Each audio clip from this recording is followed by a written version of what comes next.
పానీయంబులు ద్రావుచున్ గుడుచుచున్ భాషించుచున్ హాసలీలా నిద్రాదులు చేయుచున్ తిరుగుచున్ లక్ష్మింపుచున్ సంతత శ్రీ నారాయణ పాద పద్మయుగళీ చింతామృతాస్వాద సంధానుండై మరిచెన్ సురారిసుతుడు ఏతద్విశ్వమున్ భూసురా.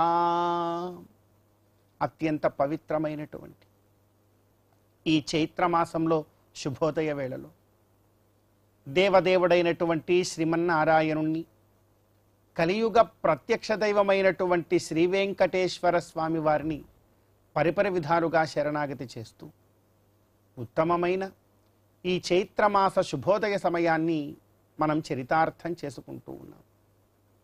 ఈ చైత్రమాసంలో మనందరి యొక్క ప్రధానమైనటువంటి కర్తవ్యం గోవిందుడి యొక్క ఆరాధన.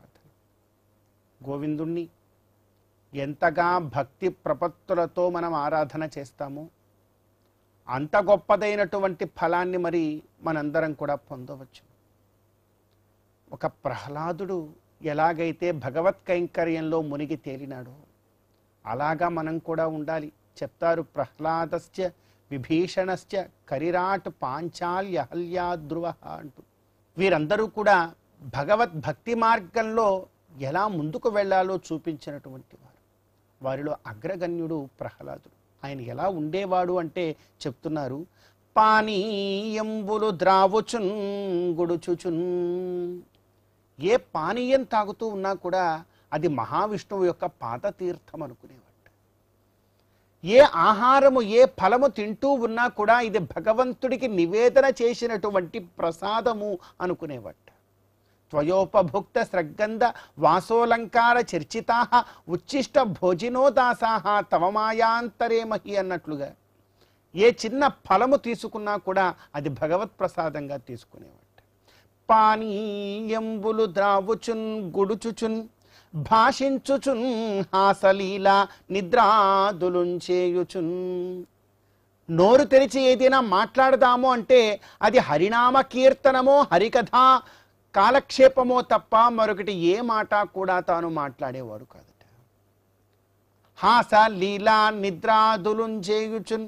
ఎప్పుడైనా చిన్నపిల్లాడు కదా, నవ్వులాటకి ఏదైనా కోలాహలం చేస్తూ ఉన్నా అది కృష్ణ పరమాత్మ చిన్నప్పుడు అలా చేశాడు, రాముడు ఇలా చేశాడు అని ఆయన లీలలో ఉండేటువంటి హాస్యాన్ని తాను అనుభవించి నవ్వేవాడే తప్ప తనకంటూ ఏమీ విచిత్రమైనటువంటి ఈ కాలపు మన మానవ మనుగడలాగా చిత్ర విచిత్రమైనటువంటి వేషాలతో అసలు ఇది ఉండేది కాదు. హాసలీలా నిద్రాదులుంచేయుచు. నిద్రపోతున్నా కూడా కలలో భగవంతుడి యొక్క ధ్యానము తప్ప మరొకటి ఏది ఉండేది కాదు. ఇంకా చెప్తూ ఉన్నారండి, తిరుగుచున్ లక్షింపుచున్. ఎక్కడికి తిరుగుతున్నా కూడా పాదములు రెండు అడుగు తీసి అడుగు వేస్తూ ఉంటే అది భగవత్ కైంకర్యమును ఉద్దేశించే తప్ప వేరొక అడుగు వేరొక దగ్గరికి ఎప్పుడు కూడా పడేది కాదట. ఇంకా చెప్తూ ఉన్నారు, లక్షించుచున్. ప్రతి ఒక్కరికి ఏదో ఒక లక్ష్యం ఉంటుంది, ఏదో ఒక పని చేయడానికి ఒక లక్ష్యం ఉంటుంది కదా.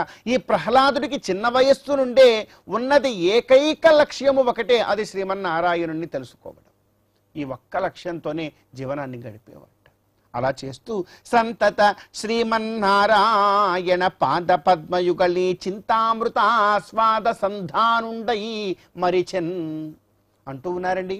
ఈ విధంగా ఏ పని చేస్తూ ఉన్నా, త్రాగుతూ ఉన్నా, భుజిస్తూ ఉన్నా, ఆలోచనల్లో ఉన్నా, నిద్రలో ఉన్నా, నవ్వుతున్నా, ఆడుకుంటూ ఉన్నా, ఏ కార్యము చేస్తూ ఉన్నా, నడిచి వెళ్ళిన ప్రతి ఒక్క పనిలోనూ కూడా భగవంతుడి గురించి తప్ప వేరొక తలపు ఏదీ కూడా లేకుండా నిత్యము నిరంతరము కూడా శ్రీమన్నారాయణుడి యొక్క పాద పద్మముల చెంత గొప్పదైనటువంటి భక్తి ప్రపత్తులతో ఉన్నటువంటి వాడై ప్రహ్లాదుడు ఏమయ్యాడు అంటే మరిచెన్.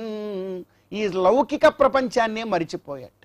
సంతత శ్రీ నారాయణ పాద పద్మయుగళీ చింతామృతాస్వాద సంధానుండై మరిచెన్ సురారిసుతుడు ఏతద్విశ్వమన్ భూసురా.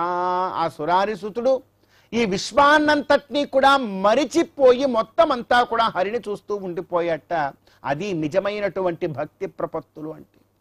మనము కూడా ఇలా ఉండే ప్రయత్నం చేయాలి, అప్పుడే భగవంతుణ్ణి మనందరం కూడా పొందగలము తప్ప వేరొక కార్యము ద్వారా భగవంతుణ్ణి మనం పొందలేం. కనుక మనందరికీ కూడా గొప్పదైనటువంటి ఆదర్శప్రాయుడు ప్రహ్లాదుడే అనుకొని ఆ ప్రహ్లాద మార్గంలో ముందుకు వెళ్ళి భగవంతుణ్ణి పొందే ప్రయత్నం చేస్తూ ఈ చైత్రమాస శుభోదయ సమయాన్ని మనం చరితార్థం చేసుకుందాం.